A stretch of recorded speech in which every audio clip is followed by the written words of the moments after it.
It's the Jack and Nick Horror Show. So, Nick, it's been like a week.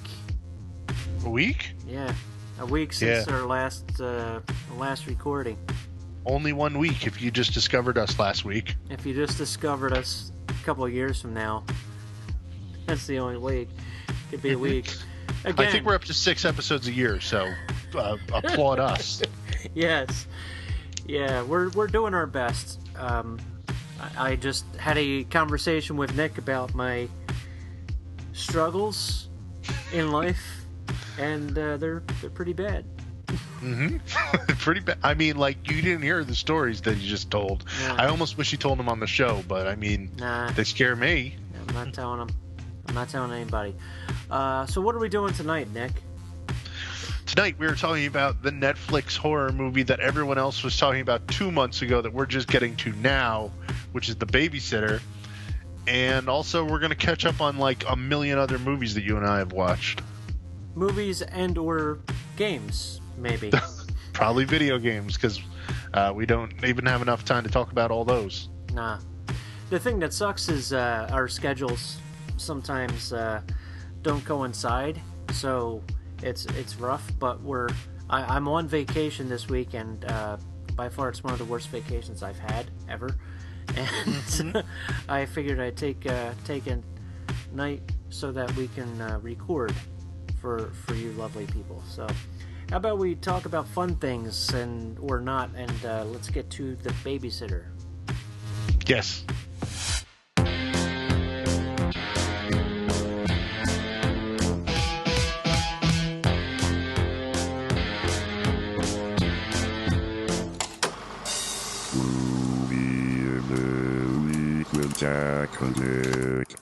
The Babysitter 2017, starring Samara Weaving. Yes, she's related. To who? Hugo? Hugo. Judah Lewis, Robbie Arnell, Bella Thorne, Hannah Mae Lee. Also with Ken Marino and Leslie Bibb as well. Director McG.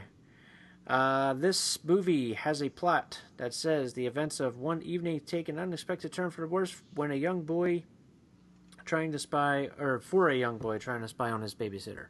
That's about all they give you. So I saw this movie in October. It's now December. You did? Yeah. Oh my God, it is December. How does this happen? So yeah, I saw this back in October, and I'm curious as to what you thought about it, Nick. But I want to say one thing before you do. Sure. Can McG just make all the horror movies? He didn't make other movies very good, but he made this one all right. I gotta say, man, when I heard that McG was doing a horror movie, I'm like, ugh. And I saw the trailer, I was like, ugh. I know. Maybe it'll be fun, but ugh. It looks so cheap and shitty. And god damn it, man. He's like, what's his name? From Detention. Joseph Kahn. Joseph Kahn. Joseph Kahn made a horror movie. He also made that Torque movie. Mm-hmm. Did a great job with a horror movie. McG, everybody knows, I like the Charlie's Angels movies. The other stuff that he did, haven't seen it. But can he please make all of the horror movies from this point forward? Man, I saw this movie in November, even though now it's December, and you're probably listening to this in January. But, man, I was feeling as I watched this movie what some people like to call pleasantly surprised. Ooh, I'm Floating pleasantly about. surprised. I'm just going to watch this with my eyes up, and then I'm going to go, oh, look, my eyebrows are going up, and I'm smiling because I'm pleasantly surprised by The Babysitter. Oh, man. I did not expect it to be that great just because it doesn't sound good. It's a movie called The Babysitter, so you're immediately like, I think I've seen this movie before, right? Right. And it turns out you haven't seen it before. No. And the cast, I gotta say, we do say this a lot, but this cast is top notch. Oh yeah. Like Samara Weaving, she is just, she kind of has two things going for her. She has like the hot Denise Richards thing mixed with like Kate McKinnon mixed together, where she's like quirky and weird, but she's also pretty and model-like. Yes, very much so. She pulls that off very well, especially in a way that, and I know you're going to say the same thing, the main character, for those of you who don't know what we're even talking about, is like a teenage boy, and his parents still make him have a babysitter when they go away.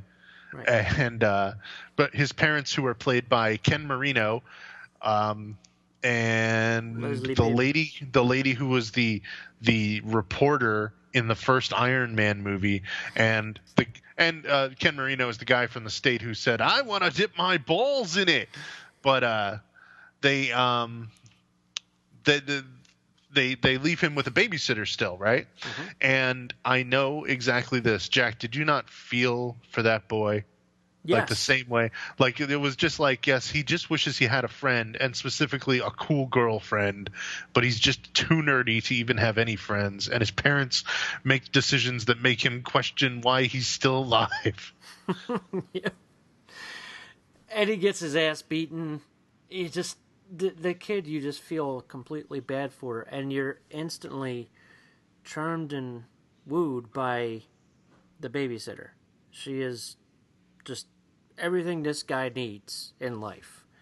Mm-hmm. And I don't say the word charming that much, but the movie is so goddamn charming, and it is this is the kind of movie that people keep asking for, and yet they always say they don't get, but it's right here in front of you.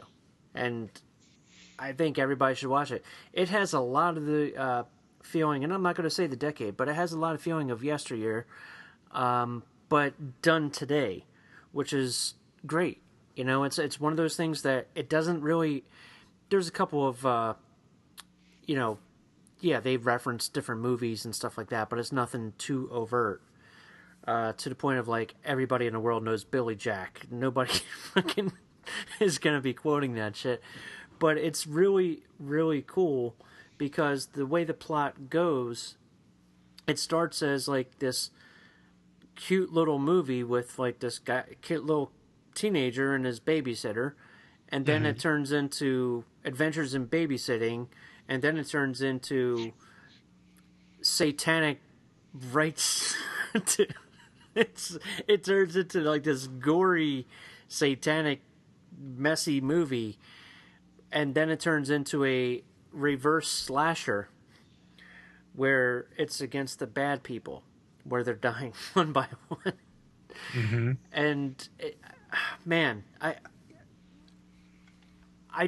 actually watched this movie 3 times since it came on Netflix, and that's the only movie on Netflix that I have watched 3 times. Like, I wish that they had a Blu-ray of this, but they don't. Yeah. I'm trying to even think, like, I was surprised by how funny it is. Mm-hmm. Like, I don't ever laugh at movies. I don't even, like, I watch, like, whole comedy movies and don't laugh. I watched Thor 3, Ragnarok, and everybody was like, oh, man, that movie's so funny.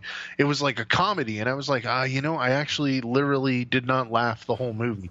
And I'm not just saying this, like I'm just saying my personality is kind of hard to impress, somewhat jaded when it comes to comedies. Like, horror movies, I can watch anything. Comedy, you really gotta, like, convince me to watch a comedy, right? And I actually laughed a handful of times at this movie, and there was some just really, like, out of nowhere stuff. I mean, the movie is totally unpredictable, and anybody who sits there and says, oh, I know everything that was going to happen before it happened, uppercut them, because they're lying. They're lying sacks of shit. They are not your friend. So I mean, it's so much fun. Like, it's just a fun movie in a world where horror movies are rarely ever allowed to be fun, this one is so fun to watch. It's not scary at all. I mean, if you're looking for a scary horror movie, it's going to be on Blu-ray in a couple of weeks. But this movie was just fun to watch. It was fun to watch. I spent my hour and 20 minutes on it and was like, that was a good time, you know? Mm-hmm. Now, I mean, granted, it's on Netflix, and this is one of those things that I always have to like question is, okay, the movie's on Netflix. Did I like it more because I technically didn't pay that much for it? Like, if I saw this movie in theaters, would I still be so high on it? I would be. Yeah? Yeah. I mean, the way I say it, if I'm watching it on Netflix, my opinion for it kind of goes down a notch. Mm-hmm. Where, like, if I'm invested in a movie where I'm paying money and I'm sitting down and I'm looking at a screen, not looking at my phone, I'm invested in it. And if it sucks, I'm going to say, fuck you. You know, you took my money. This one here, I didn't even look at my phone. Like, yeah. You know, I'm thinking about it. I don't think I did either. Like, it wasn't like a movie where you could be doing something else. Because, like, and I mean, how often do you even say that about a movie, right? Mm-hmm. Where, like, you know, and I mean, like, every movie you end up looking at your phone for some nonsense. But this was just like, I mean, it passed over. Like, it's a breeze to watch and it's fun, and you're not distracted by your regular miserable life when you watch it. Isn't that why we all watch things? Mm-hmm. And you know what? Like, every character in this movie has a purpose, and you know who they are. Mm-hmm. Go ahead. You know, I'm sorry. It's a little hard to almost talk about this plot because I feel like talking about the plot spoils the fun of it. Like, the mm-hmm. less you know about this movie, the more fun it is to watch The Babysitter. Like, because if I even told you, like, we haven't even mentioned, like, who's killing who. Right. And it does get graphic, and people do get killed. Mm-hmm. But, okay, like, here, we can tell them this. The babysitter has her friends come over once he goes to bed, and she's hanging out and having a party with a bunch of teens. Mm-hmm. And that's all the plot I almost feel comfortable with giving out, because after that, it's like, as soon as the hits start coming, it gets so good. Yeah. So fast. This movie takes like 10 minutes to set up, and then it's like just crazy fun. Go back to talking about the characters. I'm sorry. I just had to set it up somewhere. It feels like an R-rated, gory Joe Dante movie. Like, sure. This is the movie that, remember The Hole? This is what The Hole should have been. Nobody remembers The Hole. I know, but that's what I'm saying. Like, there's a reason for that. Yeah. But, like, that's why I want McG to make every horror movie from this point forward. The guy in it, let me look up his name. It's Robbie Amell, the guy that played Max. I'm not going to mention what happens in the scene, but you'll know what I mean if you had seen it. To the people listening, not you, Nick. I know you saw it. There's a specific scene that the way it plays out was totally unexpected and out of character in a good way, that it propelled my liking of that character. I know exactly what way you're talking over. Yeah. I know exactly what you're talking about. I wanted to, like, I was like, wow, this guy is really cool. You know what I mean. Yep. Yeah. And I mean, there's like some parts of this movie, the comedy in it goes from like being kind of clever, like early episodes of Family Guy, not normal episodes of Family Guy from 2017. I mean, like the ones from like 2002 that were actually funny. Mm-hmm. Or then it goes all the way up to like Naked Gun level of screwball comedy. Yep. When like people are getting blown up with fireworks and shit. And I mean, like, it also felt a little like, if you like the movie Scott Pilgrim, where just stuff just happens ridiculously. There are words written on screen and you just kind of go with it. That kind of reminded me of that. Not entirely. I mean, I'm not saying if you like Scott Pilgrim, you'll like this movie, but that's another movie nobody saw or remembers. Or Detention. Or detention. I mean, detention detention is the same thing. Remember the girl was talking and the words were showing up in big letters? Yep. I'm not saying that he knocked it. I mean, McG he's kind of been around for a while, so. Yeah, no, and oh man, there was one other part that I thought was really good that we could talk about. But I can't remember what it is, and it's just like, you can't watch this movie and then be questioning, like, why aren't the police coming? Well, now the police are here, but they're all getting shot and no backup is coming. Like, any question about the logic of this movie, just stop watching the movie or shut up and have fun. One of those two, because it doesn't exist in reality at all. It's just a goofy ass movie for the sake of being a goofy ass horror movie. Right. And I feel like we skipped over something that I totally thought was important. Oh, here it is. This movie, when you compare it to a normal slasher, this is almost a spoiler, but it's not really. The kids get killed off, the teenagers, one at a time. In a regular movie, you're kind of rooting for them to get killed off, but you're not supposed to. They're really the heroes, getting killed by a villain. And in this movie, they're the villains, and they're being killed off one at a time. It's kind of a reverse slasher in that sense, and I just thought that was like so clever. Like it almost feels like that's where the ideas for this movie had to come from. Mm-hmm. They first had to have thought, well, what if we made a slasher movie where you want everyone to really die, and then they do that. But you also kind of don't.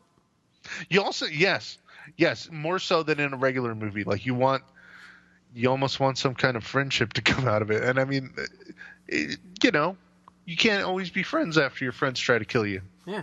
It's like you want to give somebody a second chance, but sometimes you just can't. Oh, man. Totally a great movie. I didn't expect it to be this good. We're probably going to be talking about it again in 2 episodes, which means 4 months from now when we do our best of 2017. But this is probably one of the best movies I've seen this year, and just very good in general. And it's on Netflix, and you already get Netflix, probably. So go watch it. Mm-hmm. Stop listening to us. Yeah. No, wait. Keep listening to us. Oh yeah. Forever and ever. But yes, it's you're right. It's it's going to be high up there.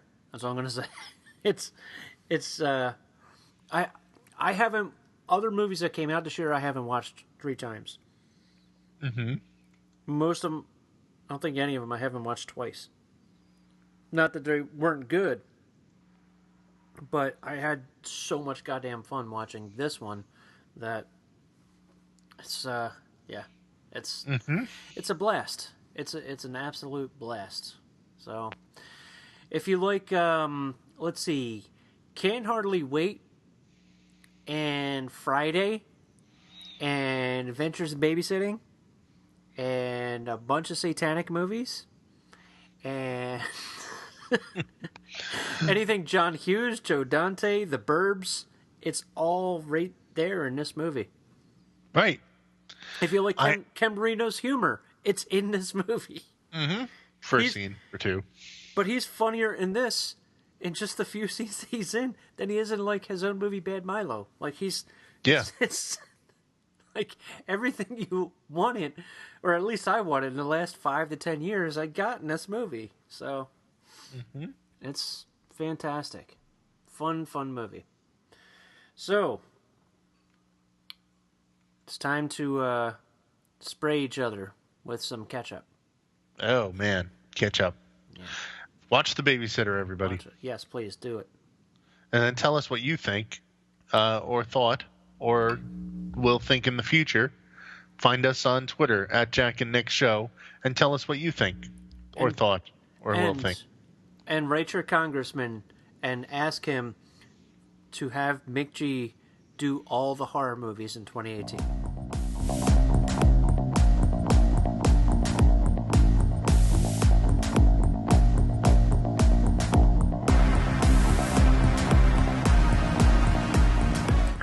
speaking of The Babysitter, little did I know there's this movie that came out. It says in 2016, but it just released on Blu-ray on December 5th, 2017, for those listening whenever. It's called Better Watch Out. Oh, I've been wanting to see that one. In fact, I was going to suggest it for our Christmas special if we record a Christmas special, which will probably be out in February. Yes. It'll be the, Christmas in July episode. Of course. So, the funny thing is that Better Watch Out. I'm not going to talk about the plot too much because if you watch the trailer, which I suggest not doing, or unless you want to, it looks just like The Babysitter, except during Christmas, and it's young kid. He's 13 years old. His parents have a babysitter. The parents are played by Patrick Warburton and Virginia Madsen, just like this one here has two known people, right? Who leave, the babysitter. Now, the girl that plays the babysitter and the kid, his best friend, the two of them are the same two kids from The Visit, the Shyamalan movie. Really? The same exact two kids? Same exact two kids, yeah. Not the one that she's babysitting. It's his friend. Right. So, the kid is the one that played Peter Pan in that Pan movie. The one with Hugh Jackman. And I gotta tell you, that kid he's going places. He's phenomenal. Acting-wise, he's absolutely phenomenal.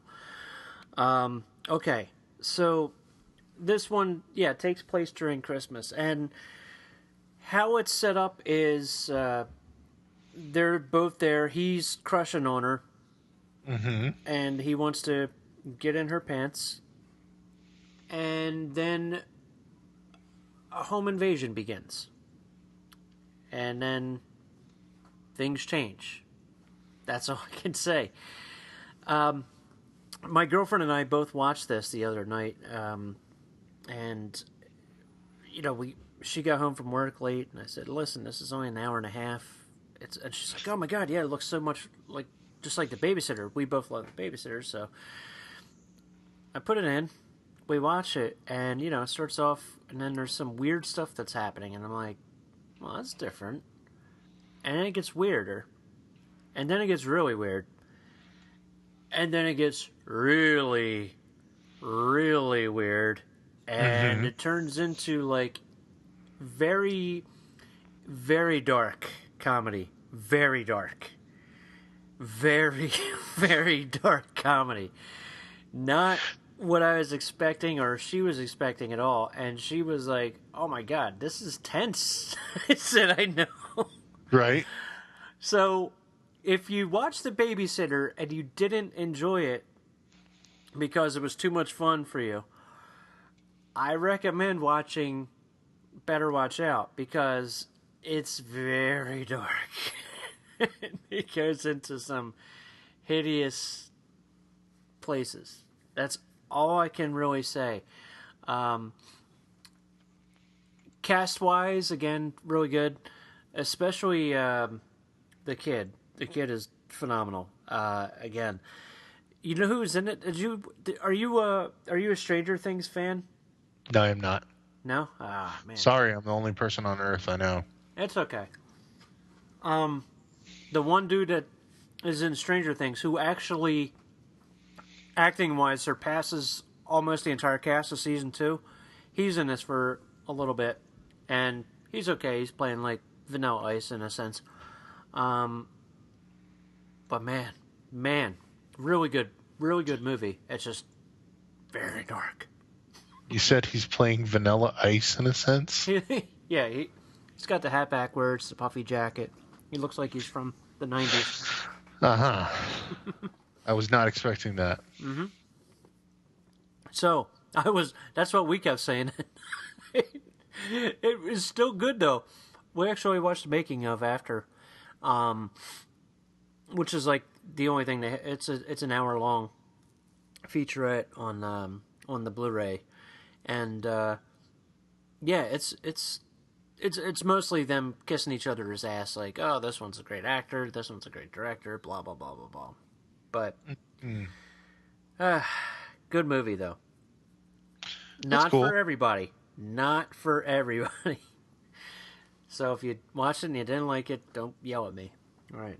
What have you watched, Nick? Well, I haven't watched too many horror movies, only a handful. Two of them are Stephen King ones, so I'll talk about those. Do you want to hear the good one first or the bad one? Let's do good. Okay, the good one. I was feeling pleasantly surprised.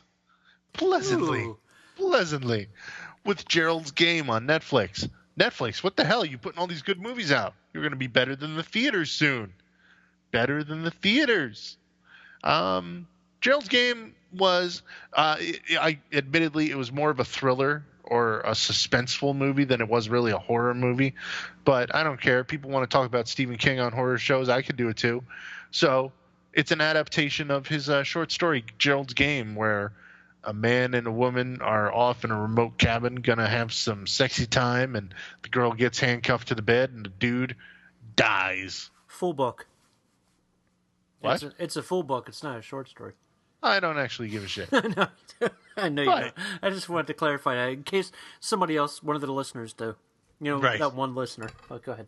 Right. If you're out there, sorry.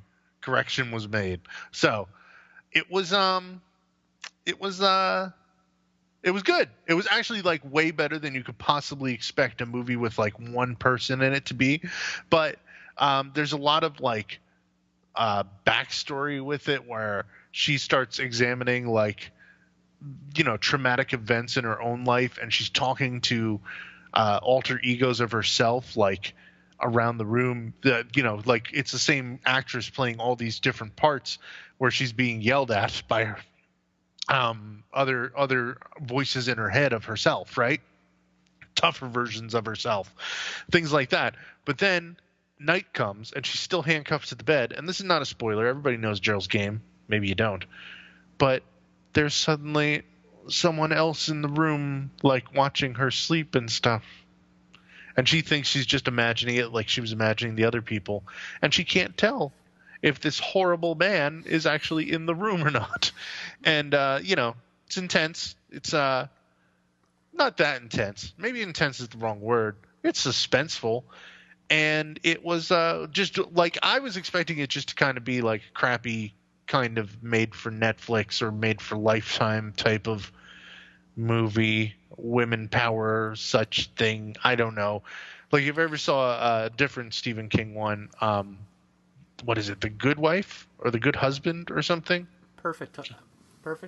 I can't remember. No. I know what you mean. Shit. Okay, well, it's Joan Allen was Anthony LaPaglia.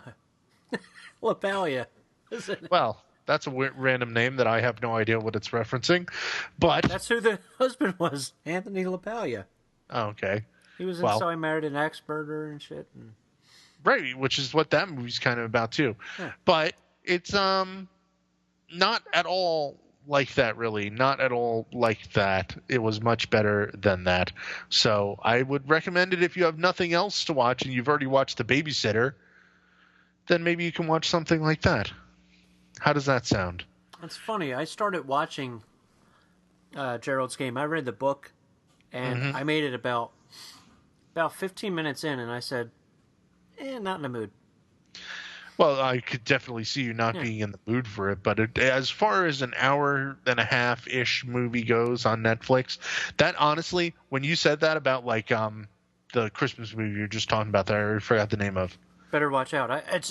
Better Watch Out? Trust me, you're not the only one. I kept on forgetting the name of it. I was like, is it All Through the Night? Right, I was like, was stirring? I almost called it, is it He Sees You When You're Sleeping? I don't know. A Christmas lyric? Insert? If you're awake. Yeah, something. So, I,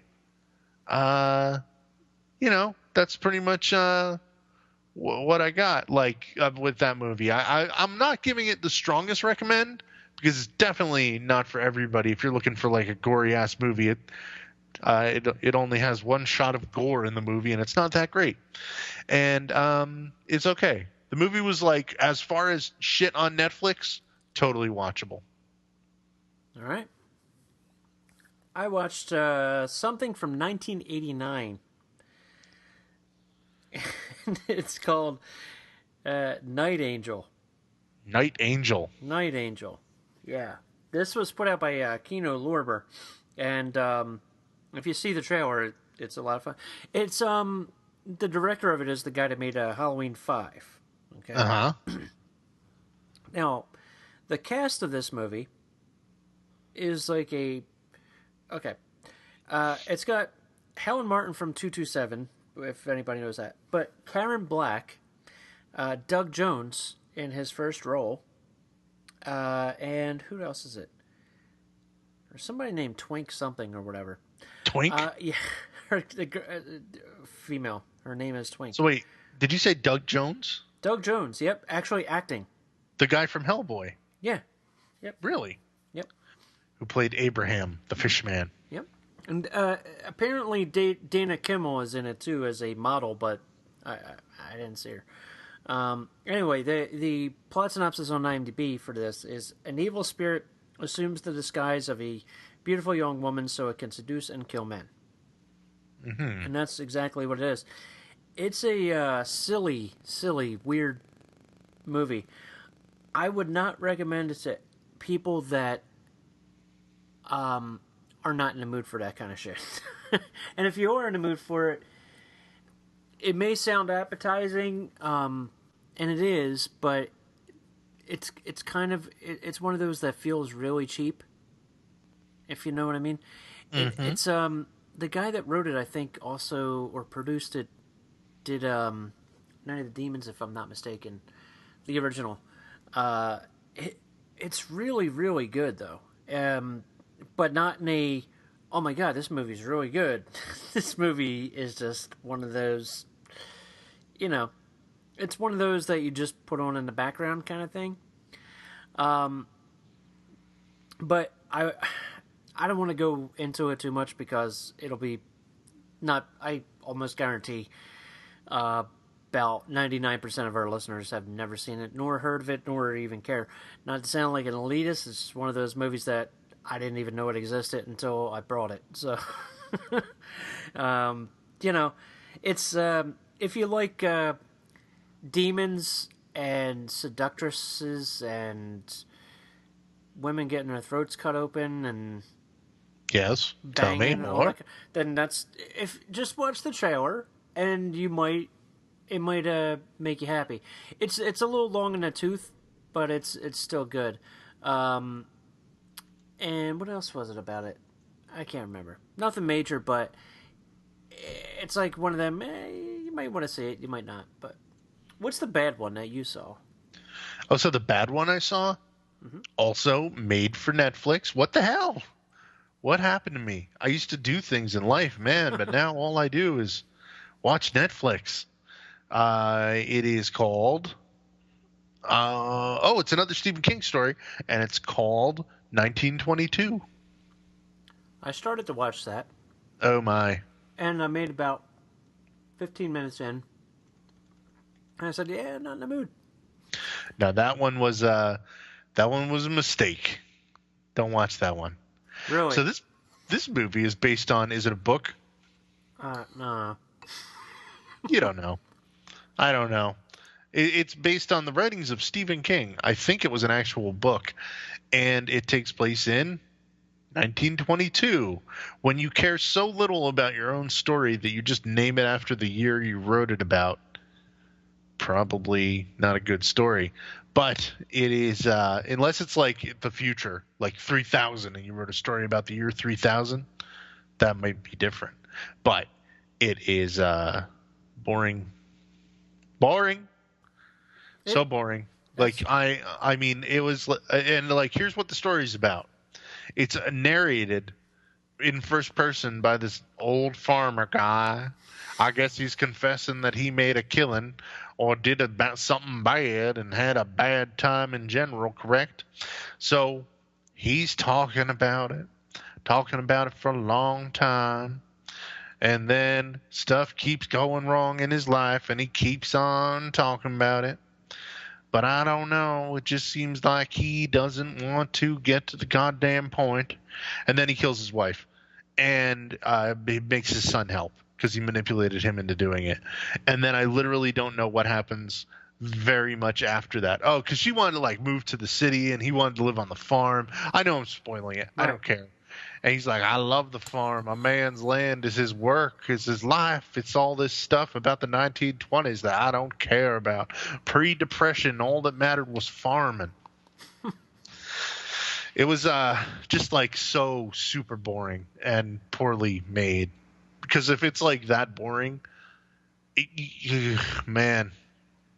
Also, it's not really a horror movie. I understand that now. More of a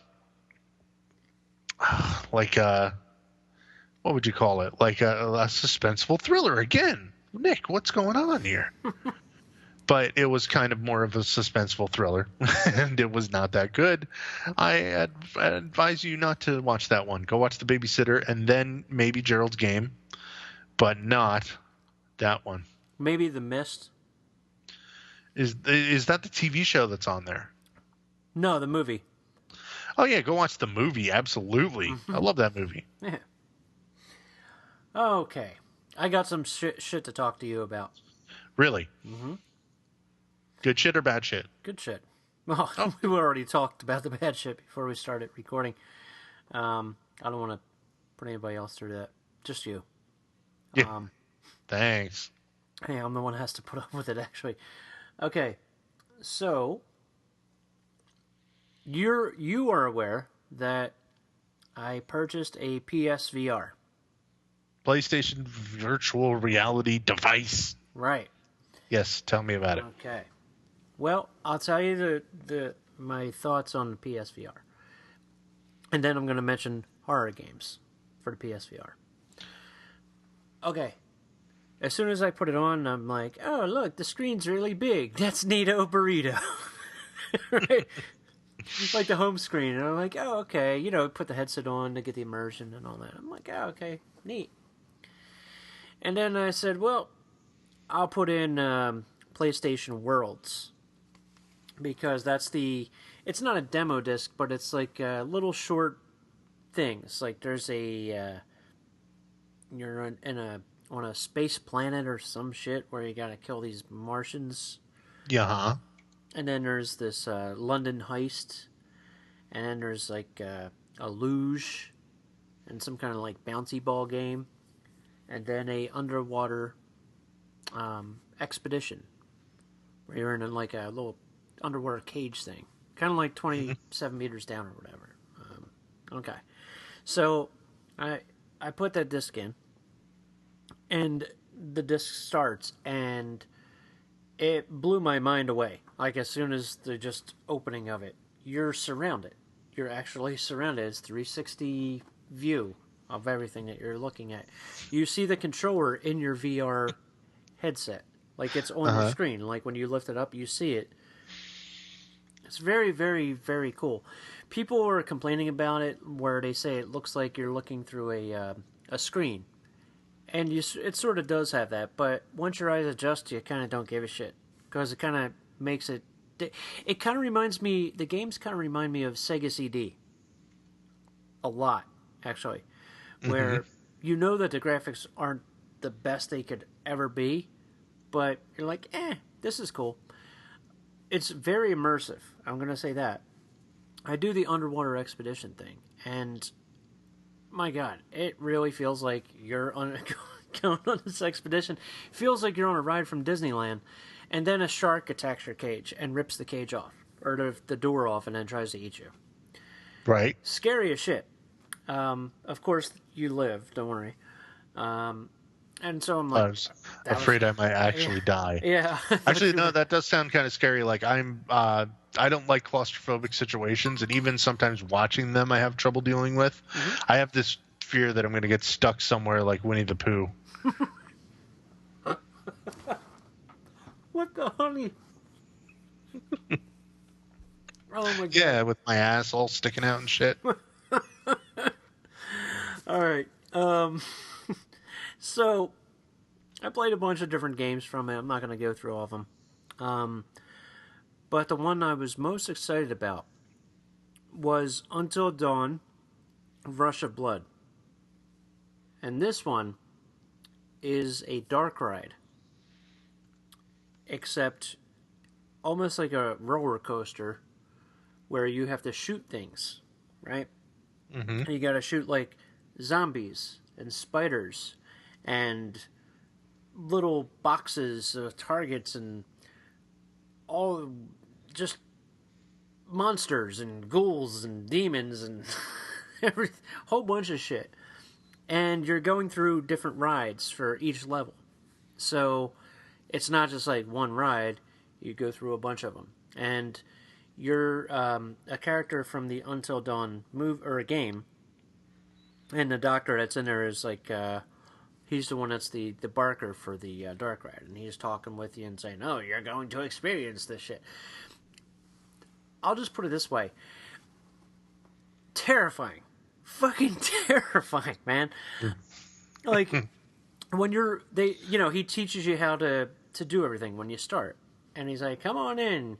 And he's in the cart in front of you. And he's like, you got to look out for those things above you. You actually have to duck. So, like, really duck. So you don't hit things or hit your head. And there's, like, lava that pours. And if the lava hits you, you die. If you don't duck out of the way of, like, slaughtered pigs, you'll die. Like, or these chainsaws and stuff, you have to, like, swerve your body while you're sitting down. And when you hold the motion controllers, you're shooting with, like, 2 fingers.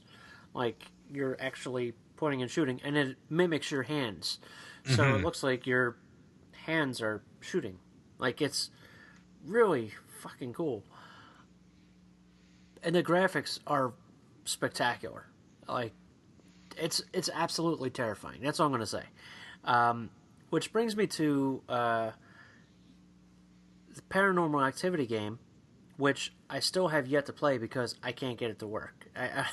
Really? Yeah, they're like, here, turn this way, turn that way. And I'm like, I fuck you, okay? Fuck you, game. So I'm not playing that. Resident Evil, the new Resident Evil, you've played that, right? 7? Yeah. No, not yet. Ah, okay.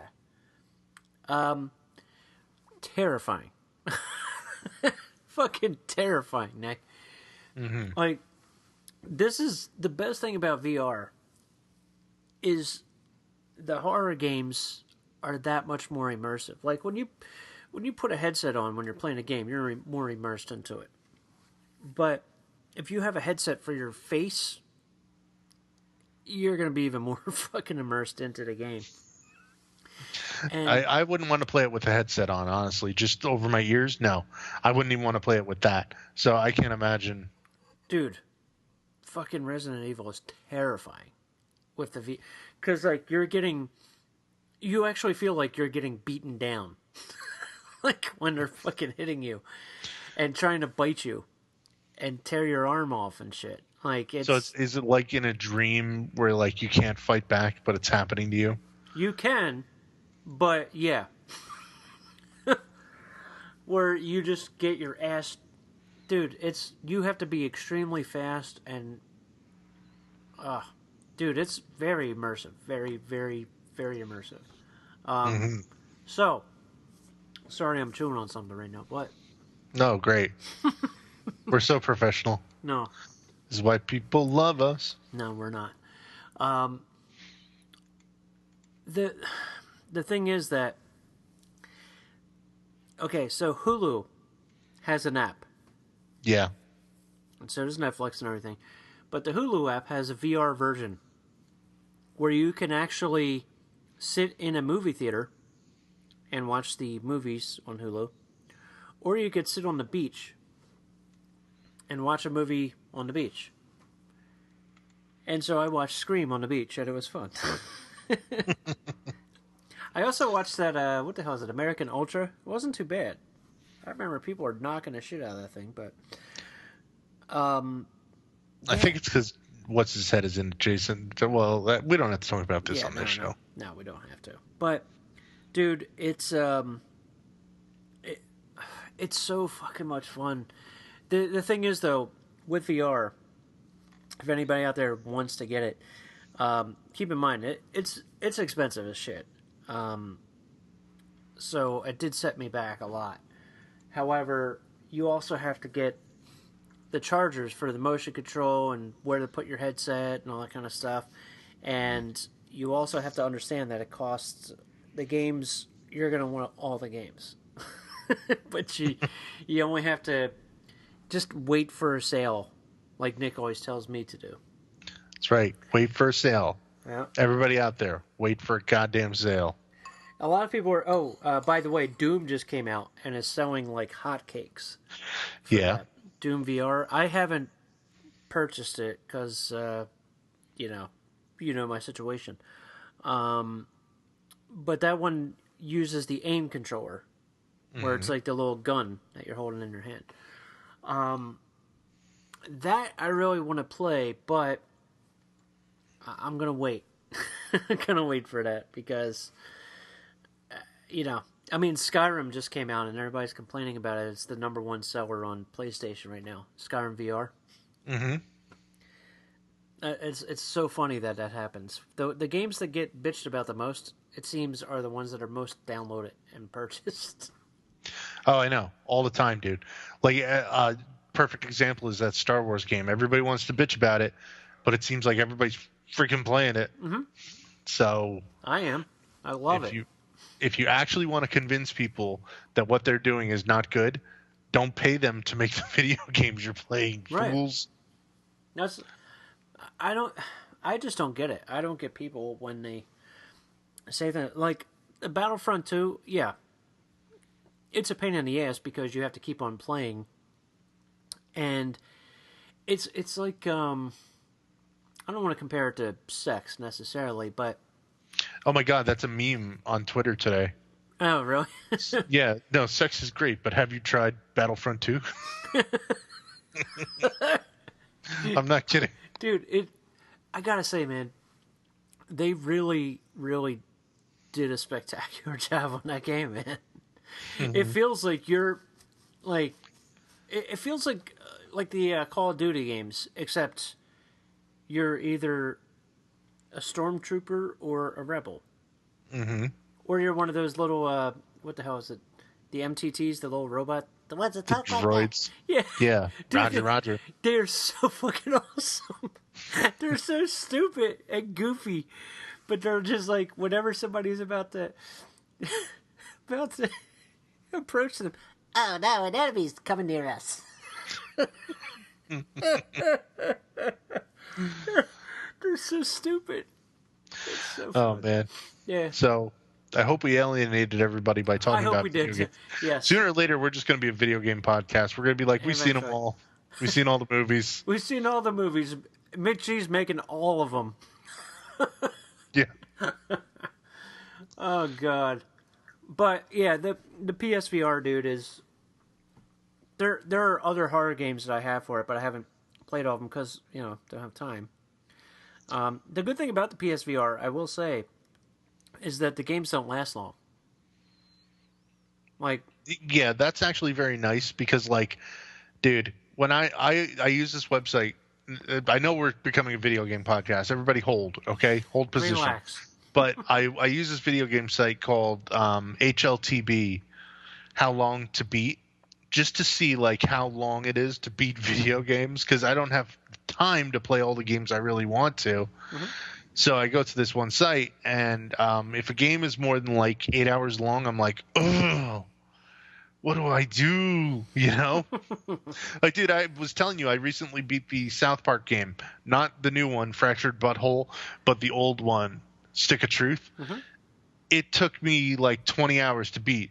They told me it would take 15 on How Long to Beat.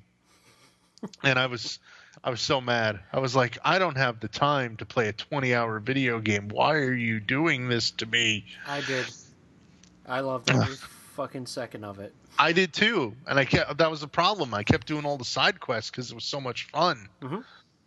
That game is recommended by Nick. The worst, I was pleasantly surprised. the worst part is when it's over, you kind of feel empty, don't you? Right. I was like, I kind of want to go back and do all the side quests, but I kind of just don't. So. Well, the good news is that the Fractured Butthole takes place directly at the end of Stick of Truth.